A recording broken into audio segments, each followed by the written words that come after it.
The Rohingya crisis has finally shocked the entire global community.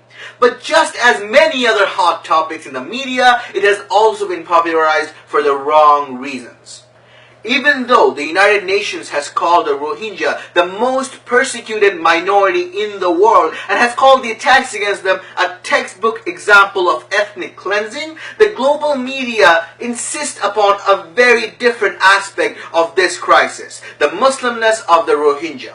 The world seems to be gruesomely entertained by the awful side of Buddhists killing Muslims. And Myanmar's de facto leader, and look at the other way, there's nothing going on here in chief, Aung San Suu Kyi, is more than happy to play along with that mischaracterization because it helps her solidify her position that there is no Rohingya crisis. That the great majority of Muslims in the Rakhine State have not joined the exodus. We have to work towards not just looking at the problems, but also looking at those areas where there are no problems.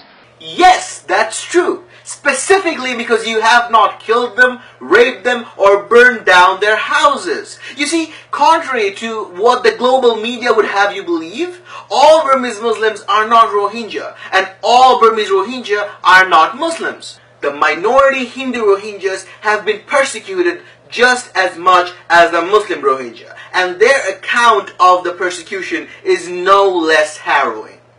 The main reason the Buddhist nationalists want to wipe the Rohingya out of Arakan is not their religion, it's their otherness. They are not perceived as a part of the Burmese nation by the Burmese nationalists, but the Rohingya are Burmese.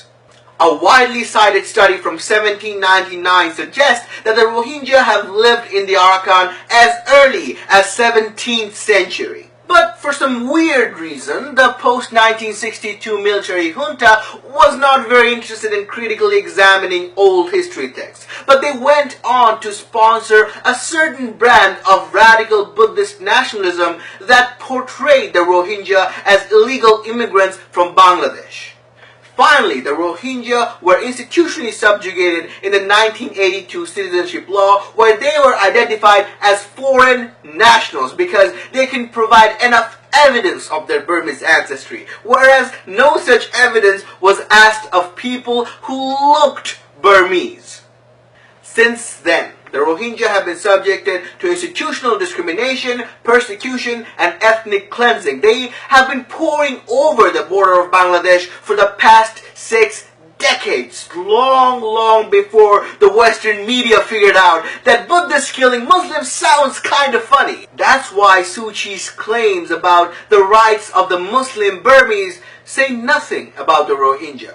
Because there are Burmese Muslims, and then there are the Rohingya, who have been denied the right to be Burmese. But the international community has decided to look at this problem as a Muslim problem because, that's how they look at any problem nowadays. And Suu Kyi has seized this opportunity to go on and talk about the Rohingya crisis without talking about the Rohingya crisis at all. 3 police outposts were attacked by armed Muslim groups.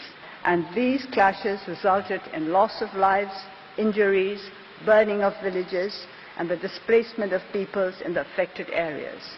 Many Muslims fled to Bangladesh. Pay close attention to the causal connection she's establishing here.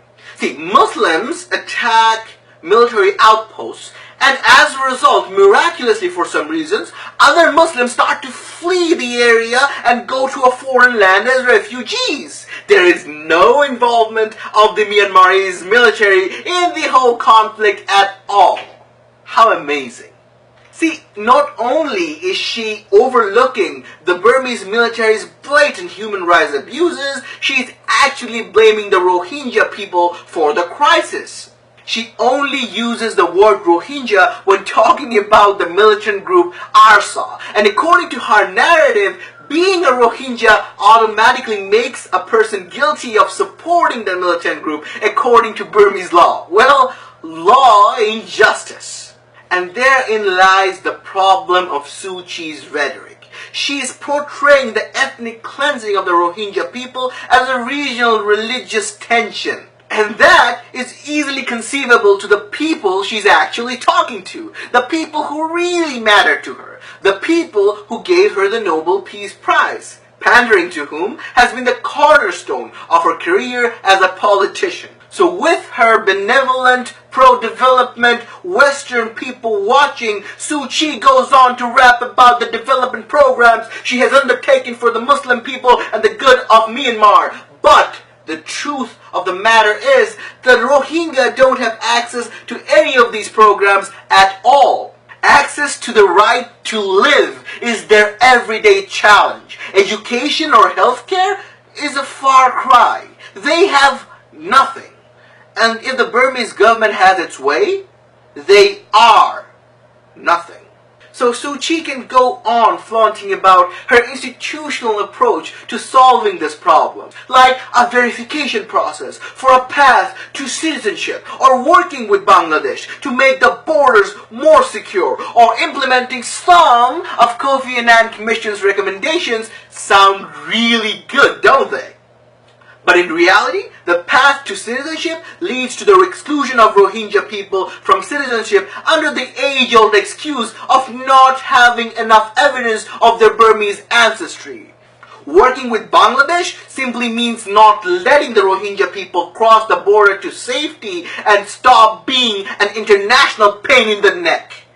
And implementing some of Kofi Annan's recommendations simply mean dancing around recommendations that require giving Rohingya people nationality, citizenship, and equal dignity as Burmese people. Aung San Suu Kyi has built her entire political career based on pandering to the international community by giving them what they want to see. She has given them a champion for democracy when they wanted one. And now she is giving them a statesman distraught by religious conflict in her country, just like the world wants to see.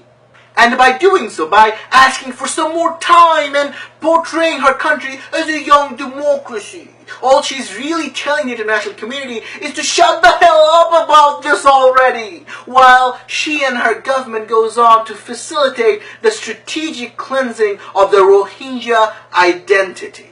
This is Anupam Debashish Rai with Dhaka Tribune.